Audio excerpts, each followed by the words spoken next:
All right, welcome back to the Run.down post-game show here on the Strickland YouTube channel, Strickland Twitter. If you're listening to this the day after Strickland Podcast Network, I'm Sam. I'm back. I'm joined by Drew and Schwinn. The Knicks lose once again to a contender, 142 to 105 to the Cleveland Cavaliers. But before we get into all that, of course, BetOnline is the world's most trusted betting platform and your number one source for online betting in 2025. Whether you're a seasoned fan like me or a first-time bettor like probably a lot of you, BetOnline is your ultimate game day companion. With the largest selection of odds on everything from NBA and college basketball to the NHL and UFC, BetOnline continues to be your number one source of betting. From every three-pointer to hat trick, BetOnline has you covered with odds, stats, and more for every game, every play, and every win. BetOnline, the game starts here. All right, so the Knicks lose. I sound very enthusiastic. I don't know why. The Knicks lose 142 to 105. Once again to another contender. Things didn't really start off well when you're starting one of your least productive lineups, I would say, with one Precious Achiuwa and one OG Anunoby who decided to come back from injury today. Didn't really look his best. That's putting it kindly. But yeah, the Knicks just didn't look good once again versus a contender. Lack of preparation from Dibs. Starting behind the eight ball, as we like to say, with starting Precious Achiuwa, missing one Josh Hart, who would have been key, especially on the glass probably, but that was probably one of the least of our concerns. The Cavs were able to really get off to a really hot shooting start, including a lot of paint points. I believe they shot like 70-something% in like the first quarter. And that kind of set the tone already. Starting Precious and Cat just didn't help things on either side of the ball. And yeah, I mean, Jalen Brunson was the only thing that really kept us afloat in that first quarter. And then from there, things really got out of hand in that second quarter. And I didn't watch the third quarter because I don't like to put myself through misery anymore. So I assume that a lot of the third quarter was, I know Precious started the third quarter, which was very interesting there. But yeah, I mean, when it comes to contenders, I mean, I kind of already put myself in this mindset to expect that the Knicks are just not going to be prepared, just because we saw what happened the last couple of times we played Boston and OKC. They just haven't been prepared. I don't know what else to say. Schwinn, your thoughts. I know you have a lot to say. I saw that you had a lot to say on the timeline, especially about one coach, Tom Thibodeau, and the way that he decided to launch this team into this game today. I just don't understand what he's doing in these big games at all. Wait, before you go, there's also one thing that really bugged me. The Precious Hook-Porty lineup. Oh, I mean, what the actual fuck was that? But it's all tied together. Like his unwillingness, and I don't understand this, because last year he finally, like after a month of subjecting us to watching prison ball with Precious and Isaiah Hartenstein starting in the front court, he plays Deuce in the starting lineup, and he kind of figured that out. Now, again, in the playoffs, he reverts back to starting Precious in Game 3 and Game 4, if I remember correctly, against Indiana, before moving back to Deuce in Game 5. Look, they don't win the series, whatever.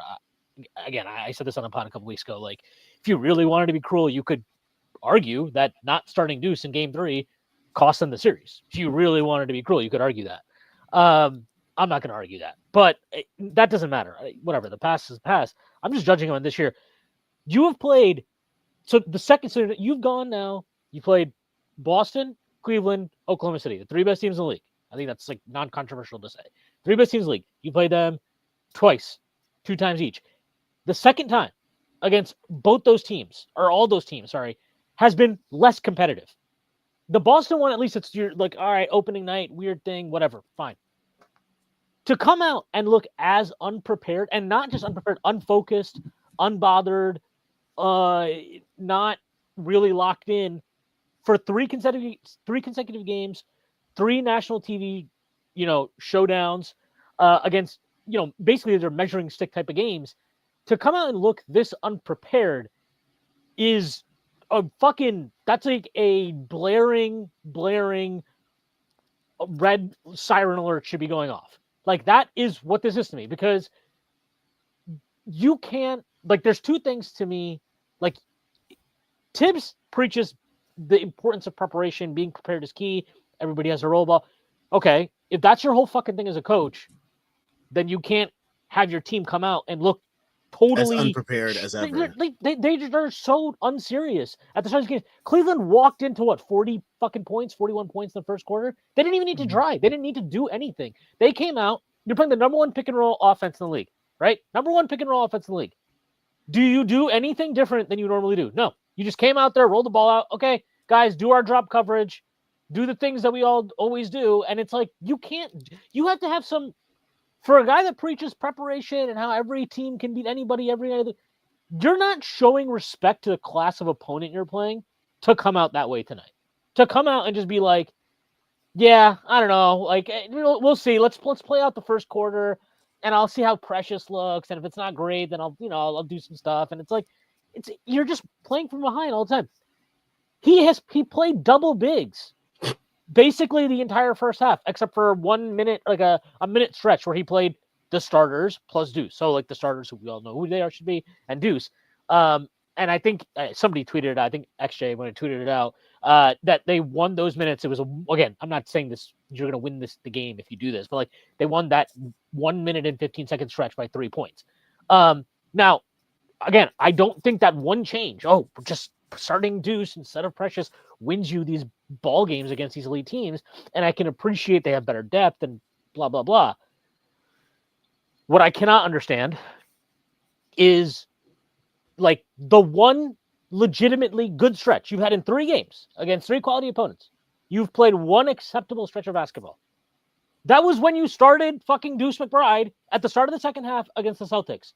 And you cut down a lead to basically it was like 3 points at one point before Boston went off. But, like, you are putting yourself in these deficits, and then you have no margin for error, but then you also can't make runs, and you're not adjusting well, and you're not doing anything tactically as a coach that is changing anything. I mean, like, okay, if we can accept, right? Let's just say, right? Okay, Brunson, Cat are both in your starting lineup.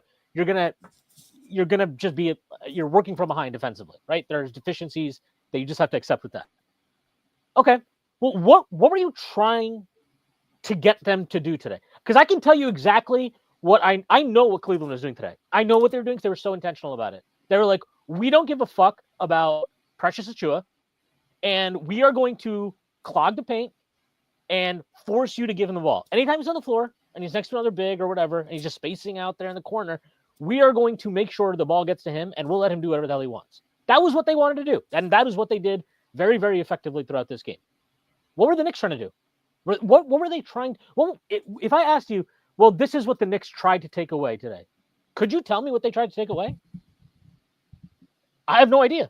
I have no clue what they're trying to take away. And this lack of attention to detail is all over the fucking game tape. There's one play today that just completely stood out to me.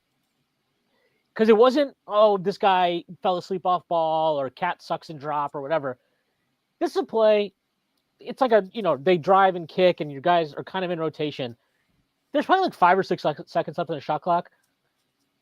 They run Strus off the line. I think Payne runs Strus off the line. Strus has the ball on the deck. He's curling into the paint. Now, Precious and Cat are in the paint vicinity, okay? For no reason, OG tries to swipe down. He comes down on to help on Strus's drive, leaves Donovan Mitchell wide open. Mitchell cashes a 3. Why are you leaving Donovan fucking Mitchell open? He's the hottest guy in the fucking gym, and he is a great shooter. Why the fuck are you leaving him open? Because Max fucking Strus is driving into a clogged paint. Give me a break. Give me a fucking break, man. Like, and then you look at how the Cavs use their non-shooting bigs, right? Neither Mobley or Allen are taking volume threes or anything out there. I know Mobley hit his 1-3 today, but I would have been happy to let him shoot more. In fact, I don't know why Cat was hugging tight to him on the 3-point line at times. But, like, again, that lack of preparedness. Yeah, but that just speaks. It's like, if it was just Cat, I would be like, oh, well, maybe just Cat. No, it's everybody. Yeah. But like watch how they're using Mobley as a screener. Watch how they're using Allen as screeners. off the ball, not just on the ball, off ball. The Knicks they literally started the second half, okay? And they're I don't know what the plan was, because there probably was no plan, because apparently there is no fucking plan against these elite teams for us, other than Jalen Brunson, save me, Cat, save me on offense. Our game plan was we just parked Precious in the corner. How many possessions did they funnel the ball to Precious, and we were like, oh, fuck, this sucks. He's probably going to do something really stupid here. And again, I don't... Did he have like 6 shot attempts in like the first half? Dude, the end of the first half was nuts. They just kept making us give the ball to Precious, and we obliged, and he obliged, and it was like, again, I'm not gonna blame Precious for it. Like, what is he supposed to, like? This is what he is as a player. This is what he is, a flawed player. He's like a small ball 5 who that works in certain situations. Yeah, he's like a situational big that's being forced to play a much larger role than he needs to be playing. And if I understand being shorthanded as the Knicks are, and with their limited depth, you're going to have to play him at the 4 a bit. I accept that. I don't mind that. It's what it is. When you're starting games and you're just like, this is what we're doing from the start. Didn't he play like 46 minutes last night? Yeah, it's just crazy. Like, it is crazy. I'm sorry. It is fucking crazy. And last night's actually more understandable to me because you didn't have OG and you didn't have Hart, right? So I get that. I can accept that. Tonight is a joke. Like, you have OG back. Your best lineup, there's no doubt about this. Your best starting lineup that you could possibly put out there today is Brunson, Deuce, Mikal, OG, Cat. It's not debatable. That is 100% the best lineup you could put out there, and you didn't put it out there because I don't know. I would love. I guarantee the beat will not ask him the question, and that's why we should all appreciate and respect the jobs they do. But like, what is like? There is. I would love to understand the reasoning for it, and if the reasoning is purely just like the bullshit he said last year about like, remember when he subbed RJ in back into that fucking OKC game? And he's like, after the game, he's like, oh, well, you know, they like, yeah, we needed some size. I was like, you just put in a shittier player because he's bigger. And it's like, if that, like, I guarantee that's his logic. And if that's his logic, then this is a fundamental flaw in him as a coach. I'm sorry. This is a fundamental flaw in him as a coach if he cannot get over this. And what we're seeing from him is if any of the starters are out, this is the preferred lineup, and look, he's going to go for it. Now, if it's Mitchell Robinson instead of Precious Achiuwa, there's a chance that lineup might actually be fucking good. So I'm willing to like see what that all looks like. And that might help him out a bit. But you have to be, the second half starts, you're the team that's trailing. Like, you're down. They're making subs before you. They're like proactively putting in different lineups, and you're just, we're just going to play Cat and Precious at the 4 and 5, and that's it. Like, it's nuts. I'm sorry. That was a horribly coached game.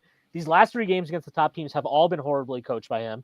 I'm not going to sit here and claim that the players carry no blame, but to look that unmotivated, unprepared, unfocused in 3 of these games, national TV against, again, like these are measuring stick games against the best teams in the league for a team. Did you win freeze? Oh, he's back, I think. Are you back? He's not back. No, oh man, the internet they got tired of showing. Oh wait, no, I just think I just heard him. Schwinn, are you back? Are you back? No, he's not. Can you hear us? Oh man, I think you should leave and come back. Oh, you can hear us? Oh man, this is great. Schwinn's internet is just like Schwinn, can you hear us? I can hear you. Oh, okay. Oh man, is that it? Were you done with your take?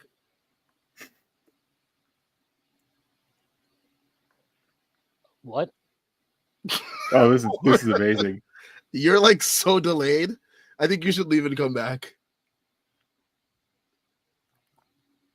That's all right. Because he's actually in the comments, Sam. If you didn't notice, Ashwin over here has the the coach of these other elite teams look like assets in these games. Tibbs does not. No, honestly, I mean, you see the way some of these teams deploy the guys that they have on their benches and stuff like that, and the lineups that they utilize to able, that they're able to maximize the strengths of their players instead of, diminishing them. I feel like guys like OG and Mikal, while they don't do themselves any favors in some of these matchups, they do not know. They also aren't really being put in the best positions, I think, in some of these situations, especially when we play these lineups with, when we play some of these lineups with Precious and, even Huck Porty or something at the with those double big lineups. So double bigs. Oh man. But yeah, Drew, I mean, your thoughts on today's game, and I guess the overall thoughts on the Knicks versus our supposed elite counterparts. I don't need to go too much into coaching. Obviously, I think Schwinn already discussed that in great detail. The others, not even the other side, the related part to this is the Knicks defense, and specifically like the team that they have. They're just not good enough defensively, right? Like no matter how you even you slice it or anything, like Tibbs is not doing any favors, but Towns at the 5 is not good. Precious was absolutely awful tonight as well.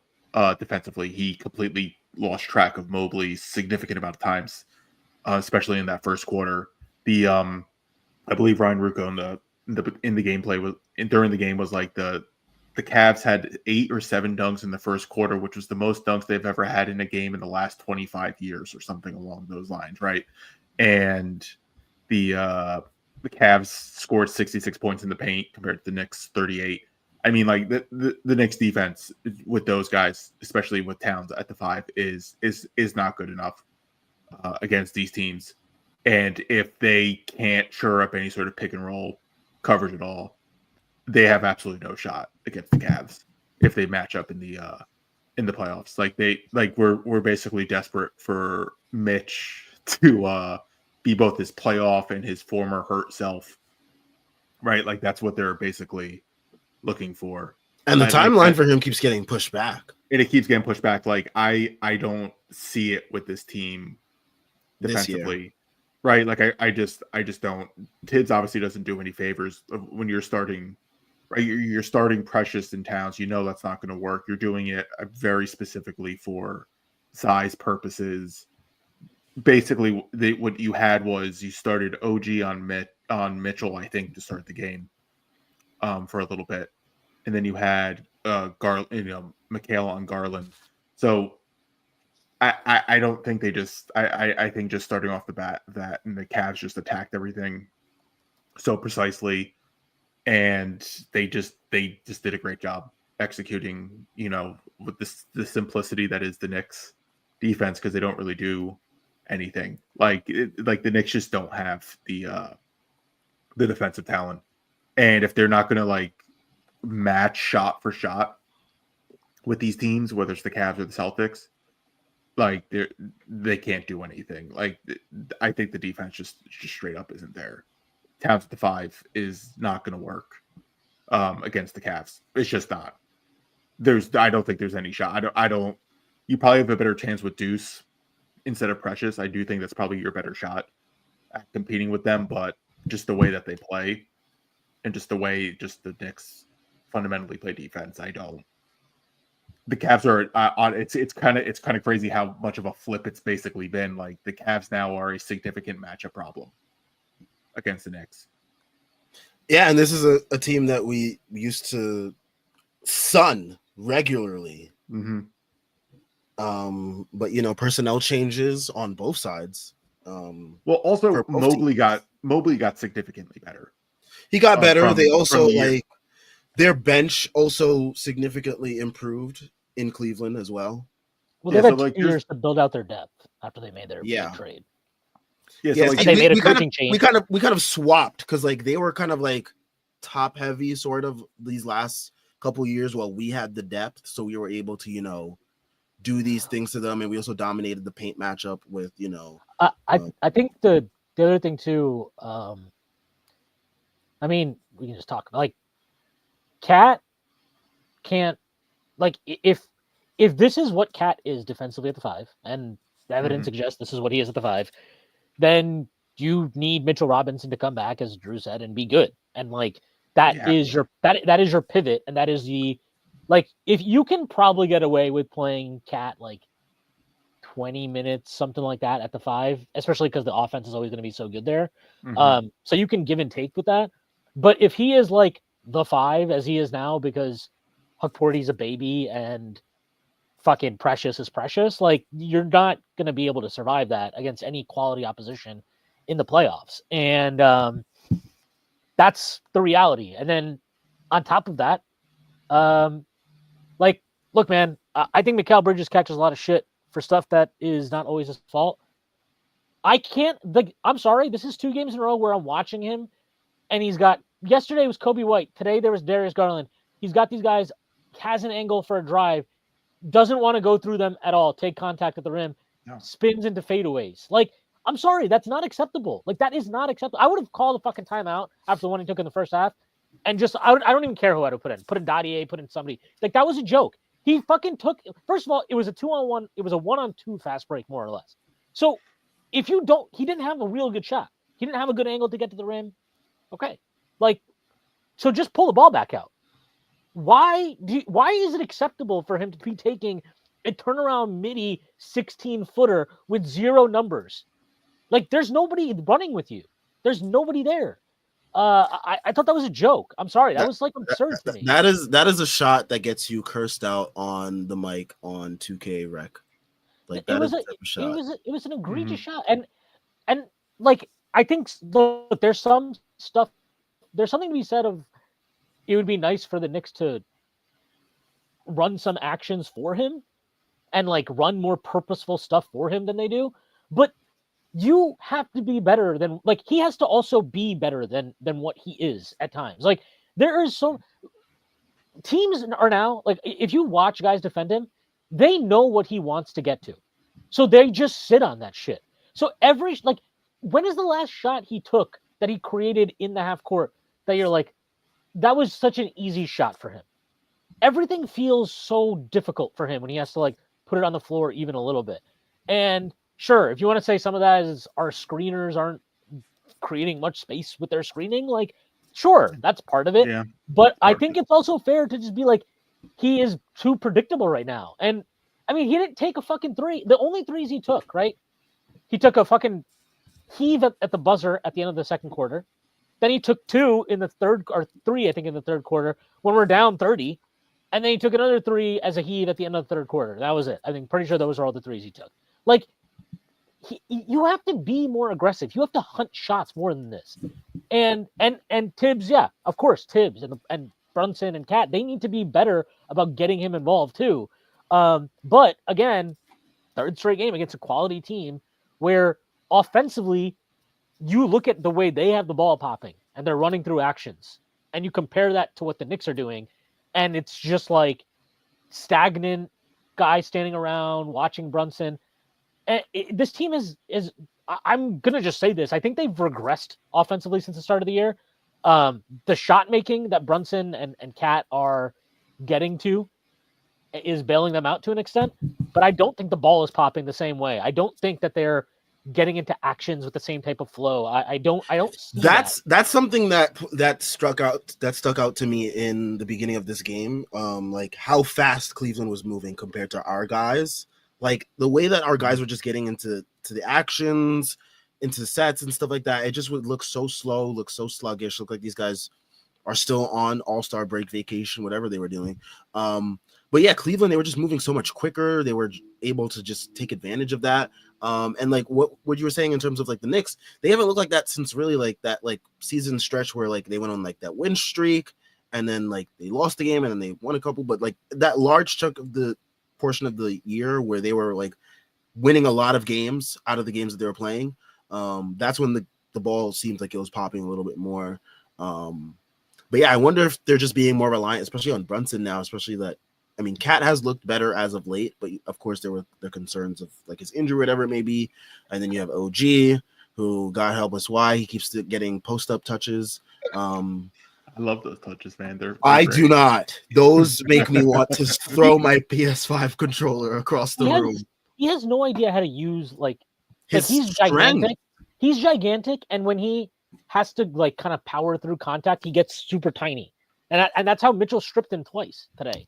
But he's, I don't know, it's fine. Like, it's his first game back. I think you could see that he was like not 100%, but he was probably good for him to get out there. And then I wasn't that worried about. He played like 19 minutes in the first half, and I'm sure there were people like, "Oh my god, is he going to play like 35?" I was like, "Bro, we're down 35. Like, he's probably he's going to come out of this game in the third quarter, and he's never going to go back in," which is exactly what happened. So I ended up playing like 25 minutes tonight. That's fine. It's fine. And like, look, I think you talked about how they look so much faster, so much sharper. To some extent, yeah, that is about, we had to push our guys last night, and they didn't. But why did you have to push your guys? Like, you come out completely unserious against Chicago to start the first quarter. You have Cat taking the dumbest fucking shots possible the entire first quarter. And like, look, players have to take personal responsibility too.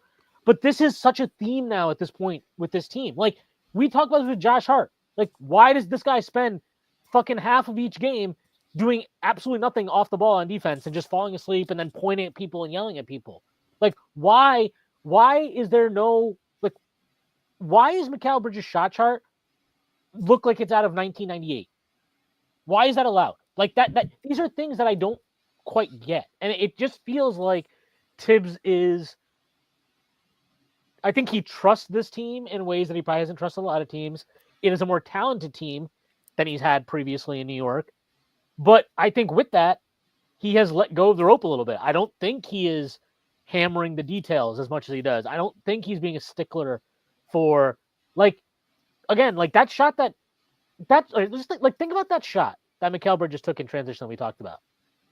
Now, if I told you in 2021, if I told you third-year Emmanuel Quickly took that shot in transition, what do you think is happening? He gets stapled to the bench. He'd get pulled out of the game, and I would agree with him. I'd be like, that's a terrible fucking shot. Like, go sit on the bench for a minute, think about what you did, and then you can come back in. But but Quickly wouldn't take that shot because it would have. He knows what would be the result of it. It would be, and I understand Bridges is a great mid-range shooter, but there's a time and a place to take a great mid-range shot. Like, he took one in the second half where it was just an easy pull-up in transition. Nobody even contested him. I'm fine with that shot because it's just a straight pull-up. Nobody's in his face. Mm-hmm. That's fine.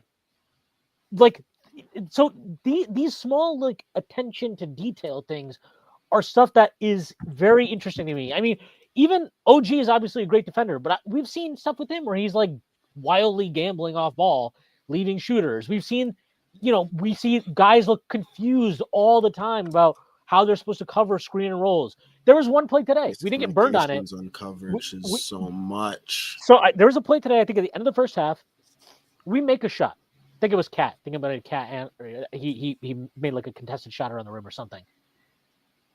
It's off a make, right? We have like three guys kind of like backpedaling. They're in fine position. And all of a sudden, I just see a long pass, and just like Isaac Okoro's behind all of them. He's wide open in the corner for three. Now, fortunately, Isaac Okoro sucks and can't make the three. So we don't get burned on it. But you see that shit all the time with this team. We see against OKC, the second time we played them. That happened at the end of the first quarter. Cason Wallace wide open. And this was after a free throw make. Wide open in the back corner. Gets a wide open three. He canned that one. But like, this is what I'm saying. When I talk about attention to detail, when I talk about this lack of preparedness, all of these things, like, this is the shit I'm talking about. Because I think you could lose tonight by 20, and I could come away from it being like, well, yeah, look, you see what their roster has and we don't, and I could see that possible outcome. I don't think you can come out of this game and just say, well, they have more talent, their roster is better, they have more depth, they have more pieces. because it's not just that. It is more than that. Like if you are at a talent deficit, talent disadvantage, right? Then it's even more important that you nail the details. It's even more important. And they've come out of these games and played like they have the talent of the fucking 2016 Warriors or something. And like oh, we don't need to worry about any of this shit because we've got 2 of the fucking 20 best players ever and all this shit. Like you're not, like it's I'm and I felt this way since the back half of last season. I felt this way during the playoffs last year. To me, I think Tibbs almost trusts this team too much. I think he is not cracking the whip enough. I don't think he is as stern with them as he needs to be. I don't think that he is hammering the details the way he needs to hammer the details because he implicitly trusts them so much. Like it was a funny little thing when he, called up Brunson and Hart or whatever on the pod or whatever. But like shit like that, I'm like, little too chummy, man. Yeah, little too chummy. It's one of those things that I think about when I see a game like tonight, I'm like, man, I'm probably reading. You guys gonna shoot the shit after the game, huh? Yeah, it's like I'm probably reading too much into this, but at the same time, I'm like, am I reading too much into this? I don't know. You see it. You see that like there's sloppiness to this stuff that they're not buddies, Tom. They're not your buddies. There's just sloppiness. They're your players. There's just so much sloppiness in these games that look, think about the last 2 home games we won, right? Right before the break and right after the break. Atlanta. We played the Hawks and Bulls. Both required overtime. Both required like late game heroics. From Captain Crunch Time. And it's nonsense. Like you should be just like you're not making them work for it. Did you feel like the Cavs had to even try to get into the paint today, or was it just like rolling the red carpet out? It was. It really was rolling the red carpet out. It's like to come out like everybody knows what your base defense is. So wouldn't it make sense maybe at the start of a game to be like, actually, we're blitzing this pick and roll right now, and they'd be like, oh my god, what the fuck? Like they're blitzing here? Like it's this type of shit that really, really concerns me. By the way, the end of this first quarter score is ridiculous. Yeah, it's insane right now. Wait, what? Yeah, it's 38-48 right now. Houston over Minnesota. Jesus. And Edwards takes the ball up. He takes a half-court shot and airballs it. Looks like it will be a fun game to bet on, though. We have an interesting comment here from Jordan Bubb. But Hawkeye 420 here he says 29th in 3-point attempts in the year of 2025 with the stretch 5. Who hasn't been really stretching the court that much. He doesn't stretch again. I'm sorry to harp on this, but like again, he is a stretch 5. It is crazy to me how often he pump fakes on good looks to go into the paint to try and get a foul. Yeah, then he gets that. Oh my god! Foul! Oh my god! But Jordan Bubb, he brings up a point that kind of is going along with the conversation that we're going here. But he says, "Is Thibs our Bickerstaff or Mark Jackson? I know it isn't our year, and it takes time for the Knicks to build ourselves into a tippy-top team and can challenge the Celtics and Thunder. But it doesn't scream confidence that we aren't even in the same stratosphere of being at the level tactically and in the margins against those teams." And he says, I'm not saying that Thibs isn't better than Bickerstaff or Mark Jackson, because he is, and he's probably a top 10 head coach in the league and closer to being a top 5 than outside the top 10. But it is like he goes up against Missoula, Atkinson, Daignault, Ime, Eric Spoelstra, Ty Lue, and it seems he isn't on their level in tactical and adjustments wise.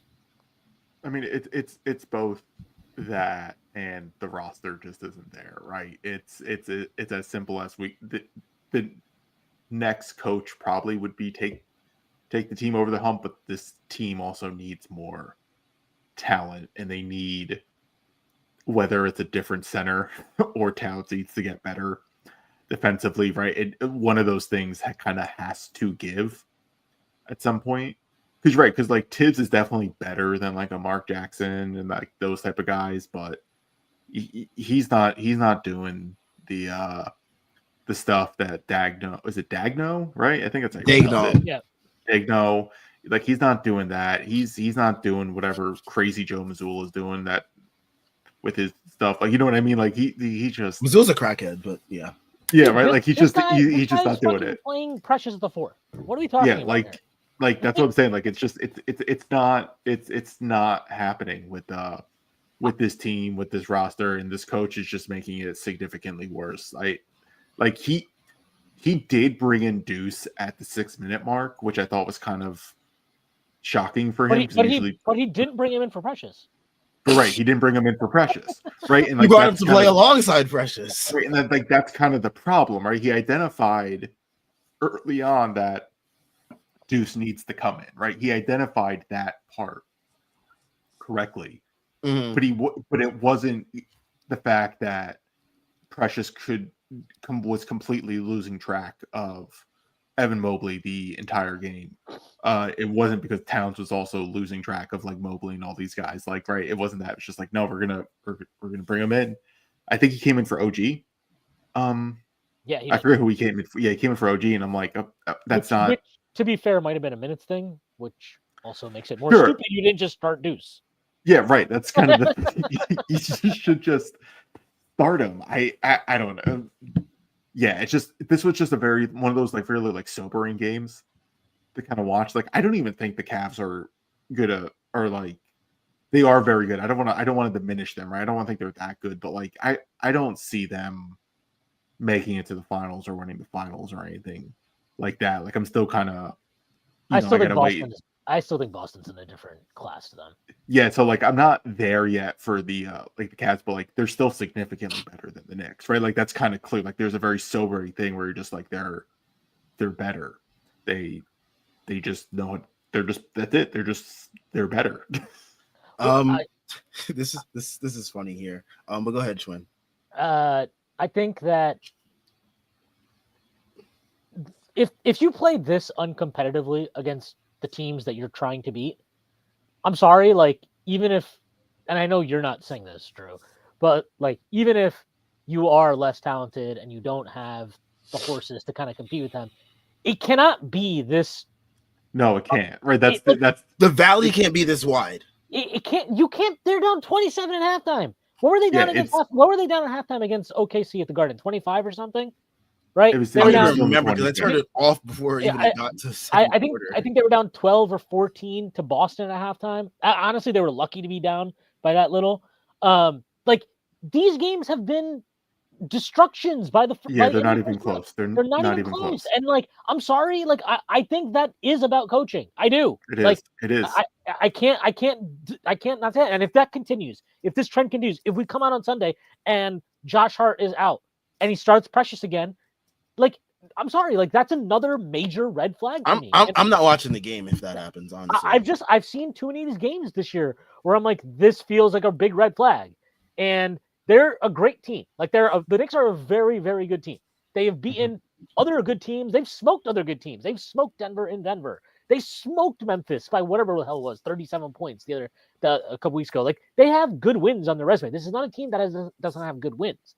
But they don't have great wins. But they're not even in the fucking ballpark against the best. Yeah, they're not even. Yeah, they're not even. It's not the thing. They're not even there. And you'll watch these games and you'll see Mazzulla. Like again, I don't think that it's some high level chess move to just be like, oh, they're gonna play Precious. Well, we're not gonna bother defending him, or they're gonna start Josh Hart. Well, we're gonna dare Josh Hart to take threes. I don't think that's like some high level chess move. But to me, what's more damning about that is they don't think Tibbs is going to draw anything up with those guys off ball to challenge them, to stress them. They don't think so.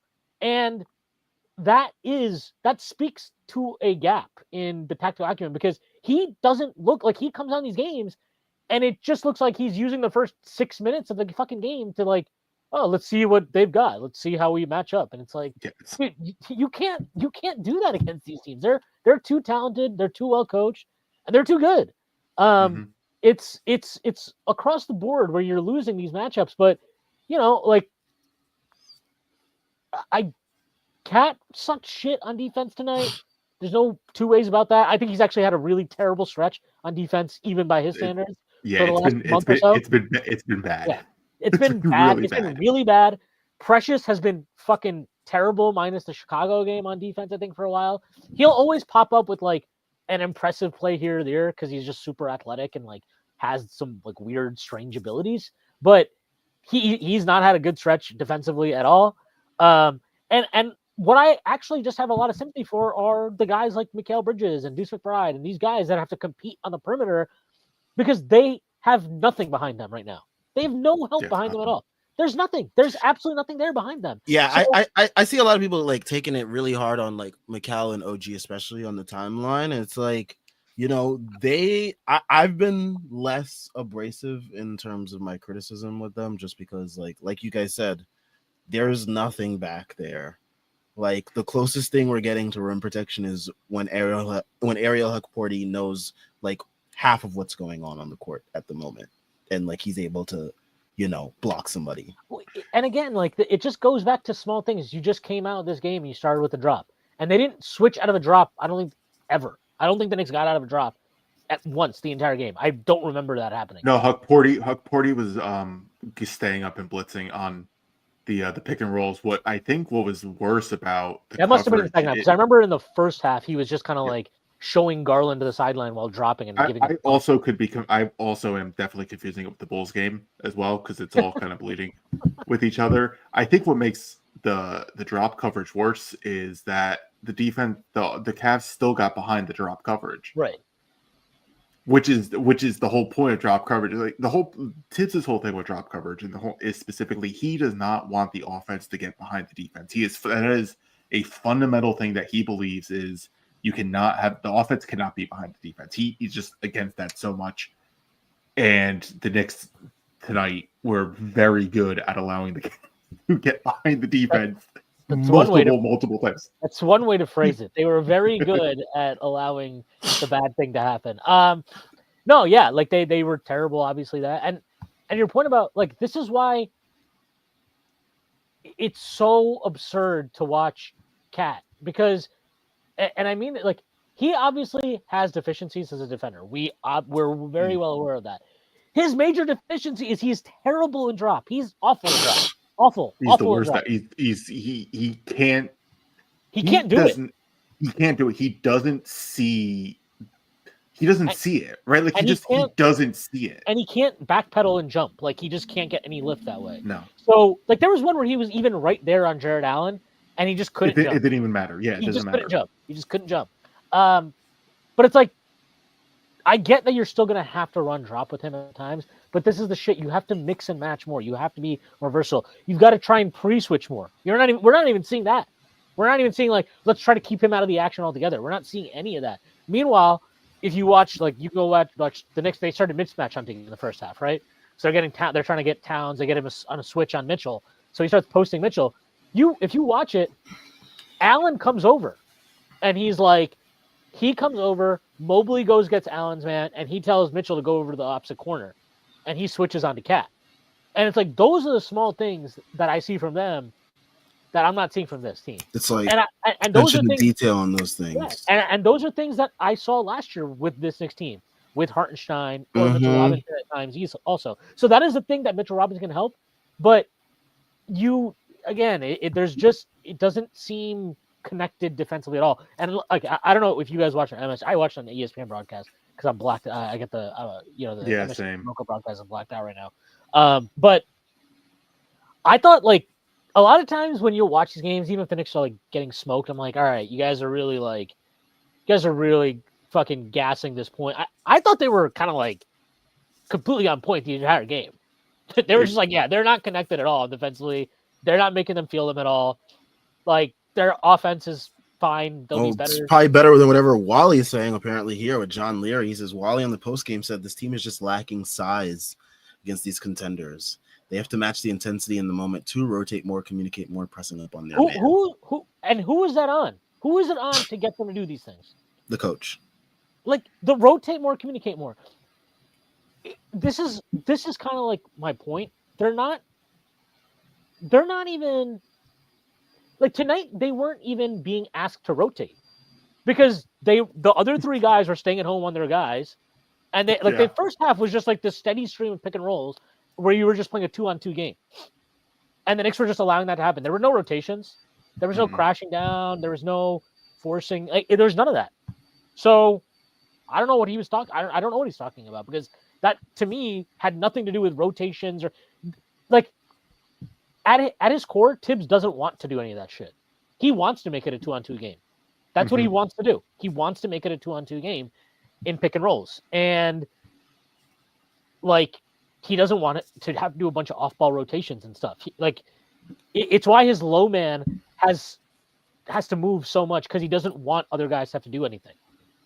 So his low man has to like tag the roller and then recover out to the shooter. It's like a fucking crazy thing that he wants, but that's what he wants. And you know, the best teams in the league are prepared for that stuff. They have pivots, they have things ways to attack it, and they're going to keep doing it until he even attempts to force them to do anything else.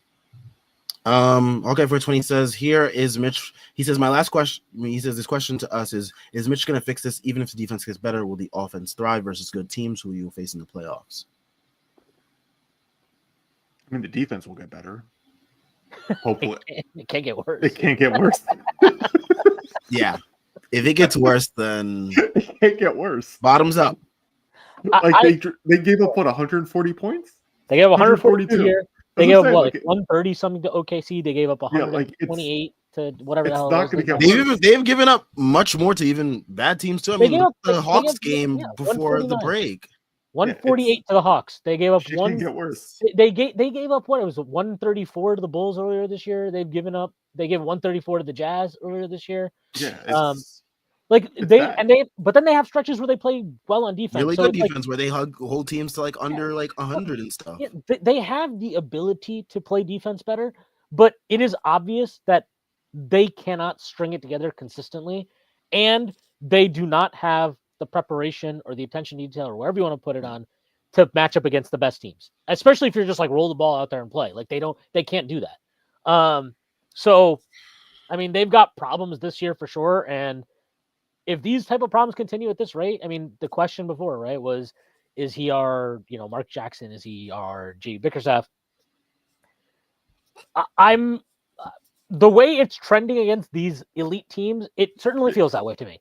Yeah, that's like that. It is starting to feel that way to me for sure. Nora says if he starts Precious in the Boston game, assuming Josh is out, will be an all-time bit by him, and I will have to shake his hand. I don't know if I would shake his hand, but I wouldn't shake his hand. It's a great bit, but I'd give him one of those little nods, like, okay, fair enough. Fair enough. Yeah, I mean, look, he's going to, like, let's be real, like, he's going to do this. If Hart's out, Precious is going to start, and it's very specific. There's very specific reasons. We know them now. Despite what Wally says. My thing for that game is, okay, we know Boston's lineup, what they're basically going to be, right? It's going to be like White, Holiday, Brown, Tatum, and what, Porzingis? Sure. Yeah. Sounds good. Sure. I don't. So who's Precious guarding? Air. Yeah. Knicks running zone? Yeah. They don't. This is the thing. You can't run zone against Boston either. No, exactly. And they don't. And the Knicks don't run zone any. Like, this would be a perfect game to run zone today. It's a perfect game to run zone. At least try it. Little things.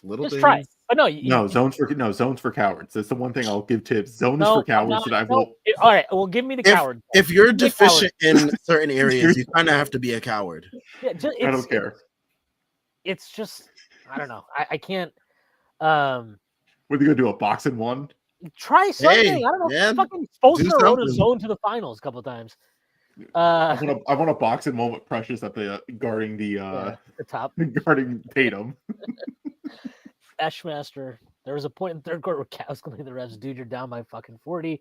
This is following on from the first comment. The lack of accountability placed on the players is pretty visible on the court. Whenever there's a breakdown on the court, I see the players, not JB, looking around trying to find someone to blame. I actually am fine when like Mikal looks at someone to blame, because usually he's like, dude, I can't cover it all. Yeah, I can't do all of this. He had like a couple of rotations against Chicago the other night where he literally had to make 3 rotations, and Cat's just like, hey, he's just kind of like if Mikhail gets caught in a screen, like again, like it's basketball, so like you are going to get screened, right? Like that's kind of part of the thing. So like if Mikhail can't get over a screen or doesn't get under properly to like do a certain thing, they're toast, right? Like it's just one screen takes the Knicks out. Dude, That's really what it is. It's there was one a screen. stretch. There was a stretch in the third today where Cat had like 2 of the worst pick and roll possessions you're ever going to see in your life. Right? There was the one where Garland smoked the layup because he tried to get Yes. fancy with it and do a finger roll. But it was like, dude, if you watch Cat, he's trying to like shade him to the sideline. He's like icing him basically to the sideline. Garland rejects the screen, goes back the other way. I think it was Precious maybe that gets caught in screen. I don't remember who it was. Somebody gets caught. Might have been Precious, might have been McCall. Gets caught in screen. The Cat can at least come over and help. Like he's got to at least come over and he just stands there. Motionless, watching Garland waltz down lane. I'm like, at that point, I was like, why is he finishing this quarter? Just he doesn't want to be here tonight. Like these guys, that's what they played like. Pretty much across the board. Aside from Brunson, I thought at least that starting group, it was like once they went down, they just kind of didn't really want to be there. They didn't want to fight. They didn't want to battle. That's what it is. They wanted to go to the Rock and Roll Hall of Fame. I think they just wanted to go home. Maybe they wanted to get a garbage plate or whatever. Is that what they eat in Cleveland? Garbage plates? No, that's an upstate New York thing, to be honest. Oh, okay. Like way No, up. yeah, That's like further than me even. They wanted to get they wanted to get the earliest flight. Be like, no, we got to get back to New York. I'm tired of the city. We need to get chicken and rice. Nora says the closest Thibs came to adjusting tonight was looking back for the ghost of Jericho Sims to sub in. Dude, the Precious Huck Porty lineups are crazy. Just willing. The one with him with Precious and Huck Porty, woof. That was brutal. Cleveland legitimately, if I'm recalling it correctly, they were not caring about either of them. No, and I think they were just playing 3-man load up on Brunson on one side. Who cares? Just I don't care about them too. They're right to do it. Like it's a rookie, right? It's a rookie big man and Precious. Why would you guard him? Yeah, no, there's like literally no reason to. Yeah, like you can't play these lines. It isn't like you can't even trust them to make a layup if they're open. No, you can't. Like it's not 1985. Like you can't do this anymore. That one layup that Precious tried in the first half was one of the funniest things I think I've ever seen. Oh my god! Which one? I don't know. I don't know what possesses you to like go up like this. Like yeah, he went up like that. Yeah, it's just like an underhand bizarre. floater. Yeah, it was bizarre. He like airballed it. Then he's like walking back afterwards. He's walking back on defense. I'm like, dude, what is going on here? He walks back on defense, leaves Cat in a 2-on-1. They get a layup. Whatever, we have a possession. Next possession down was the one where he got back cut by Mobley. And then to start the game, I don't know. Cat was just like he was just like trying to throw the ball through Cavs defenders or something. Yeah, I don't know what he was doing on that play. Even the 3 that Brunson hit off of his pass was like a terrible pass by him. Oh man. IKBM says our first action fails and then turns into a Precious ISO. LMAO. No sane coach allows Precious Achua to shoot the ball 10 times in a regulation NBA game. So I'm going to push back a little bit. Okay. The Cavs were specifically like the Cavs made sure to make sure that the final pass was to Precious. There was nothing else that could be done. So unfortunately, the Cavs did a great job on defense getting Precious to take 10 shots. He unfortunately had to take some of those shots. Yeah, no, for real, he had to. Unfortunately. Yeah, but that's I think the point that is the point is also that you need to do something else, right? Because you've mentioned this already. When Jared Allen is constantly moving, setting screens and everything like that. And if you ever listen, I forget the specific clip or the context of it, but Steph Curry always talks about on offense, you have to move, right? Like movement is key. Stagnation is like really like the enemy of offense. If you're Precious or if you're Tibbs and you have Precious on the court, Precious should be consistently cutting and screening, trying to get guys open, right? Like that should be the thing, because you need That would be the logical thing, but right, like that has to be done, and the Knicks don't do that for whatever reason it may be. But that's what you have to do when you don't have a shooter. Like Josh Hart, the reason why Josh Hart works and like Precious doesn't is Josh Hart is constantly cutting and moving. He's getting the rebound. He's pushing in transition. He's also passing the ball. That is true, right? Like Josh Hart is good at basketball, right? But like, yeah, that helps. That helps. But no, but like that's the thing is like Josh Hart is moving, right? And that's a very important thing on offense. And I feel Precious like doesn't. Precious to be doing that though. But he needs to. That's the kind of thing. Like the Knicks, like the Cavs, don't really want Jared Allen to have the ball. Jared Allen is constantly moving, though. But that's kind of the thing. This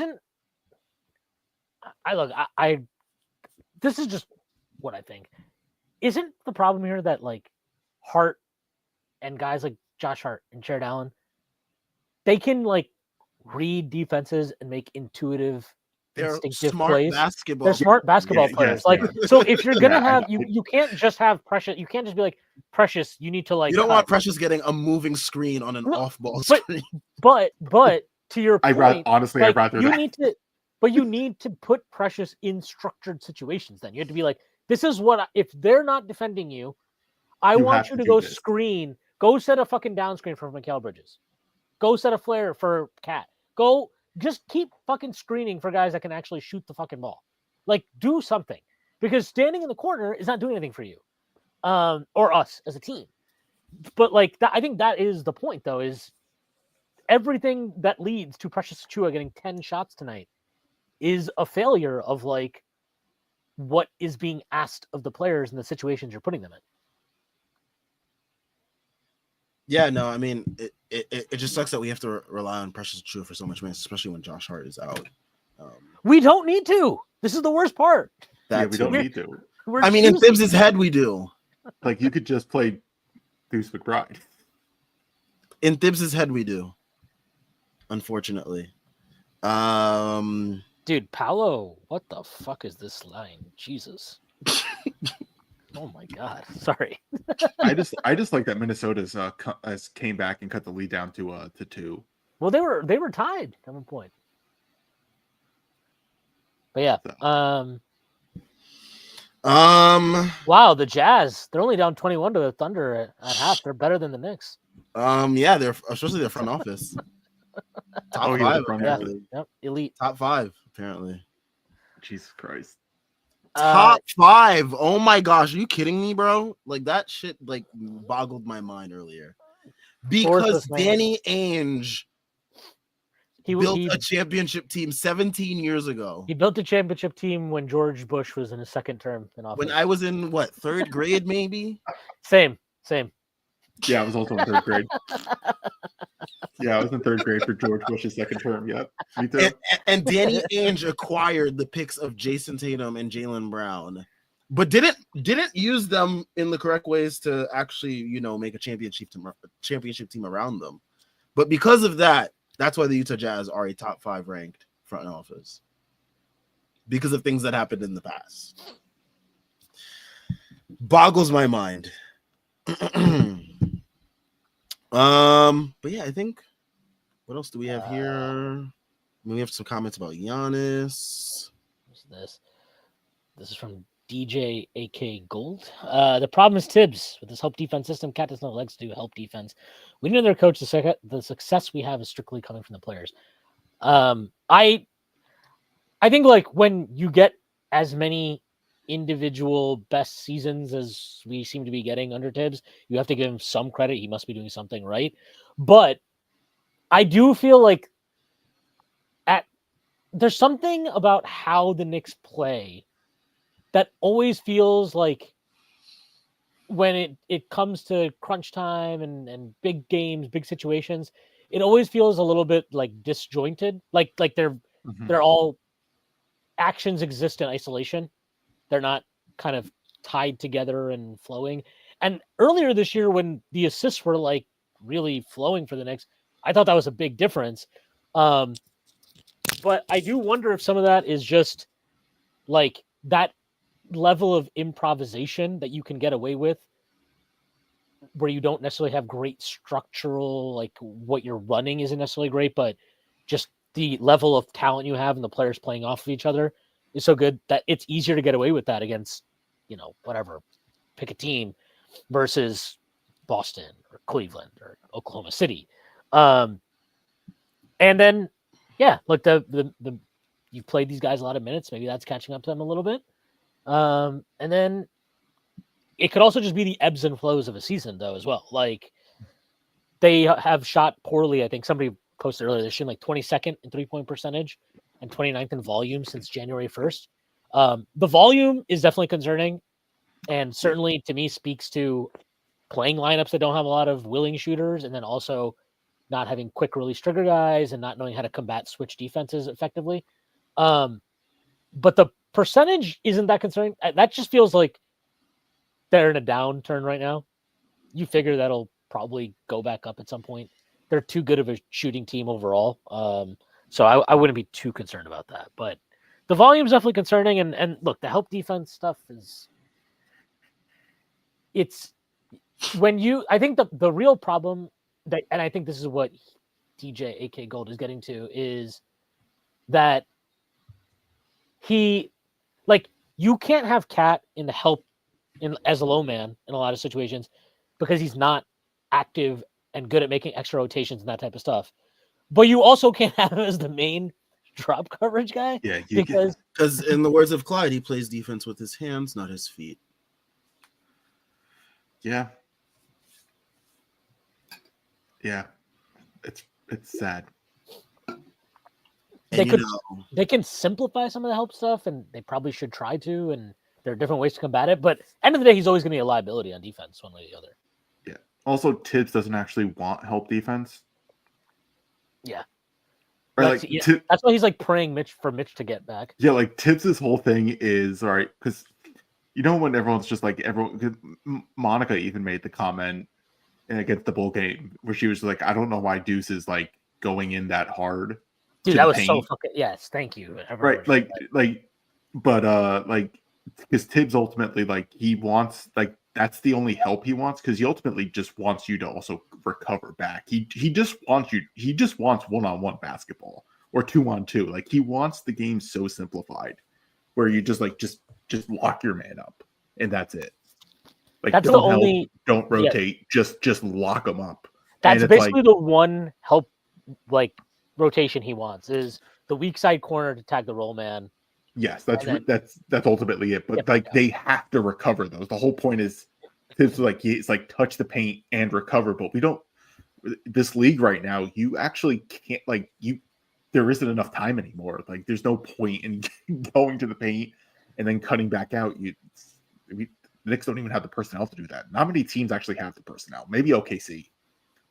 They can, but that's because they have so many wings with wingspans. So they can it would be like OKC and like Boston can get away with it. The Knicks don't have the roster to actually get away with Tibbs' platonic ideal of what he wants on defense. The Knicks don't have that. Yeah. H22 asks, what other defensive scheme would you guys like Tibbs to try? I would like to see him basically try anything other than nothing. Drop. Yeah, just anything other than nothing would be great. No, honestly, they should switch more. I think stand by it. They should switch way more. I don't care if you're putting Brunson in. Just Brunson has shown the ability to hold up against certain opponents too. I would like to switch more. I think they need to be way more aggressive about flooding towards the ball when pick and rolls are happening. Look at the way teams defend Brunson. Just look at how many bodies they show him on, once he comes around that screen, how many guys are on the strong side of the ball. And it can leave you vulnerable on the weak side. And I know there are people, but that's where the communication needs to be a little bit stronger on those things. Yeah. I think their main issue is they're allowing guys to get into the paint so easily. They're relying on like a lot of one-on-one coverage because they're trusting Macau and whoever else they're just allowing guys to get into the paint. Like, they're just allowing access into the paint constantly. And they're not doing much to try to force teams to kind of work for it. And so, like, I think you need to be. I would have Cat show at the level every time, and if he doesn't, if like there's one today in the first quarter. Mitchell made a three to make it 17-11. He comes on the screen, Cat's standing like in the restricted area. It's like, all right, there's no way. I don't care what coverage Tibbs is asking for. There's literally no way you're supposed to be standing in the restricted area. Yeah, no. Yeah, there's no way you're supposed to be standing there. But like, you need to show him higher at the level. I think you need to be trapping and blitzing more, and then that requires that you work on your backside and help side rotations. Yeah. But forgetting whatever coverages they have, I will just say this. I believe with all of my heart that a lot of this lack of attention to detail, preparation, all that stuff is because we are not practicing. I believe that. I don't think the Knicks practice. I think Josh Hart said it, so yeah, I don't think they practice. And that's why I think you see all of these, like when you see the type of off-ball mistakes that they make consistently, that is a team that is like not really working on small little details. So we can talk about defensive scheme and adjustments they need to make, but you look at the fucking constant miscommunications they have as is. And that to me, like you can't do anything defensively unless you work on it. And to me, they don't seem like a team that practices quite that much. So is that something that they can change in season? Can they add more wrinkles defensively? Can they add more stuff? I don't know. Maybe, I mean, I don't know. I don't coach in the NBA. So I don't know if that's possible to do without getting on the court and drilling stuff in, at least to some degree. But maybe it is. I don't know.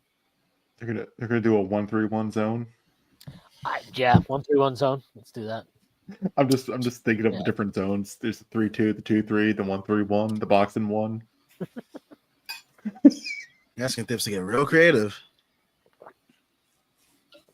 That's just up his alley. He loves creativity. Didn't you see his house? And he decorates his house like an 11-year-old boy.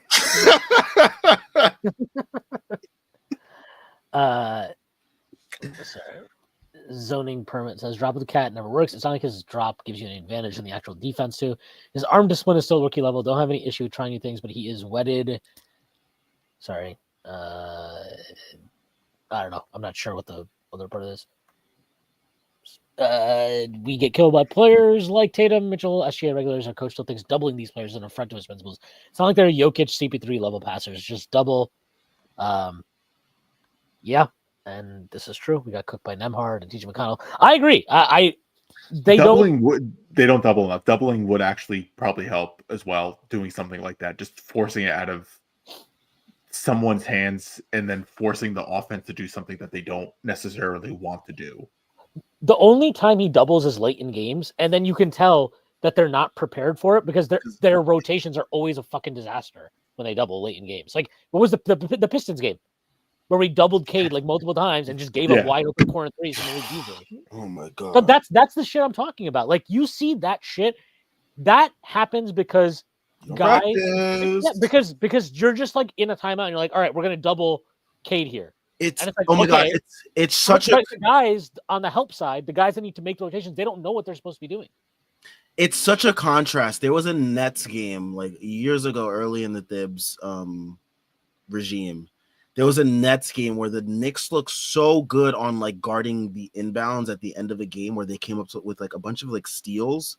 And they're able to like cut down like a 6-point lead or whatever it was, and able to like tie a game like late in the game. And like a lot of people were like, you know, you don't really see a lot of teams like as prepared to guard inbounds the way that the Knicks looked in that game. And it was like a string of games where they had like really done really well in that area.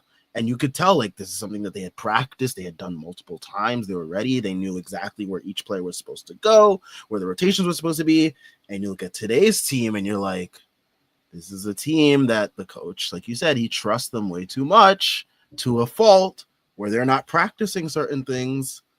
And you're seeing it on the court, especially against the teams that have the synergy, have the depth, have the cohesion, have this, what's it called? My words are escaping me. They have this we're not- continuity. There we go. Continuity. And you're just not seeing it with the Knicks. They're too busy podcasting. That's the problem. That too. This is- Look at Paul George. When was the last time Nick's Twitter account dropped a pic of them in practice? I've been on this. Like when you start thinking about it, like how have they managed? They used to stay do relevant? like photo dumps like every week of them in practice. But it's Yeah. also just like how they're playing all these minutes, but they've been relatively healthy, right? How are they pulling that off? I'm telling you, I think it's 100% because they're not practicing. I do not think they practice in season. And Josh Hart has said it on multiple podcasts. He's like, we don't practice. Yeah, I think Like he says we do like a quick like run through of certain plays and then that's it. I think the only guys that practice are the rookies and like the depth guys. Yeah, probably. The starters do not practice. I don't know if The last time we saw a practice picture was probably the DeLon Wright picture of him in the Knicks gear. After Speaking of DeLon, do you know he had the team's best plus minus at a plus minus 0? There's something there. He's at a 0. He moves on defense, so that's cool. Good thing. I've heard that's important to playing defense, moving. 4 points. Hey, rebound, he was locking up people on that. Stealing a block. Game. Okay. Yeah. What did Dadier end up with? 8 or something tonight? Dude, Dadier was cooking. Yeah. Hey, Dadier was cooking. Dude, Tristan Thompson was so mad he took that last shot.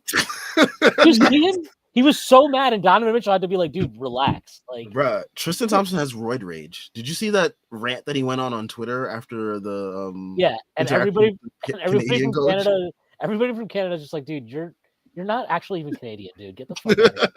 Go impregnate like a fucking 17th woman or something." Oh man. All right. I think this is a good place for us to end things off. The Knicks play once again on Sunday versus the Celtics, another one of those competitors that we have our trouble with this year. We'll see how the Knicks get things started in that game. I don't know if I'll be on postgame for that one just because I am homework. I'll be on postgame. Hopefully the Knicks give it a nice shot so that way Drew doesn't have to come on here. They better. I swear to God. And talk about Precious Achiuwa starting for the umpteenth time. I swear to God, if I gotta talk about Precious Achiuwa starting in like a 25-point blowout loss, I'm telling you, the moment I see the lineup afternoon, I'm gonna lose it. Yeah, 1 p.m. start. It's in. Is it in Boston or at MSG? Yeah, it's in Boston. Oh my God, this disgusting city. I don't know if that's good or bad for us. A matinee start feels bad. No, it's bad. It's definitely bad. It's always bad. I think the Knicks are probably 0-69 in matinee start. They were better in years prior, but this year I'm just like not trusting it. But yeah, hopefully, as soon as I see the lineups announced and I see Precious is starting, I'm not turning on the game. So that's how things will be for me. But yeah, shout out to everyone that tuned in. Shout out to everyone that left a comment. Help the conversation keep going. Hopefully the Knicks are able to give us a good game on Sunday. If not, you'll have Drew here to lead you in a therapy session. Shout out to everybody that was here. Make sure you guys leave a like and subscribe. We got links in the description for the site, merch, Patreon, Twitter, and Instagram.